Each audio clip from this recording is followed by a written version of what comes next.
పశ్చిమ గోదావరి జిల్లా యలమంచిలి మండలం అడవిపాలెం గ్రామంలో పేదల సేవే మా సేవ కార్యక్రమం ఉత్సాహంగా జరిగింది. మంత్రి నిమ్మల రామానాయుడు ఆధ్వర్యంలో నిర్వహించిన ఈ కార్యక్రమంలో ఉపాధి హామీ పథకం కూలీలతో పాటు మహిళా శ్రామికులు పెద్ద సంఖ్యలో పాల్గొన్నారు. ఈ సందర్భంగా నిర్వహించిన మ్యూజికల్ చైర్స్, లెమన్ స్పూన్, బుడగల ఆటలో విజేతలకు మంత్రి బహుమతులు అందజేశారు. అనంతరం లక్కీ డ్రా ద్వారా మహిళలకు చీరలు పంపిణీ చేసిన మంత్రి శ్రామికులతో కలిసి భోజనం చేశారు. కష్టపడి పనిచేసే కార్మికుల శ్రమను గౌరవించేందుకు నియోజకవర్గంలోని గ్రామాల్లో ఇలాంటి కార్యక్రమాలను నిర్వహిస్తున్నట్లు మంత్రి తెలిపారు.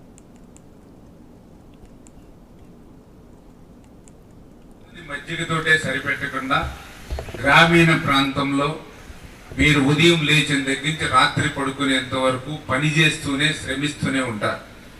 ఇక్కడ ఉపాధి హామీ పనికొచ్చి ఇక్కడ పని చేసుకోవాలి, మళ్ళీ ఇంటికి వెళ్ళిన తర్వాత ఇంటి పని, వంట పని, పిల్లల పని, మళ్ళీ స్కూల్స్కి పిల్లలకి క్యారేజీలు సర్దడం, అన్ని రకాలైన పనులతోటి సతమతం అవుతూ ఉన్నటువంటి పరిస్థితి మా మహిళా సోదరిమణులు చూస్తూ ఉంటాం.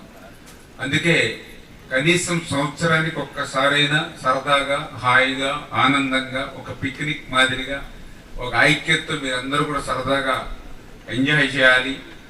ఒక యాక్టివ్నెస్ మనలో అందరిలో కూడా కలుగుతుంది అనే ఉద్దేశంతో ఈవేళ మంచి ఆత్మీయ విందు ప్రతి గ్రామంలోనే ఏర్పాటు చేయమని చెప్పడం జరిగింది.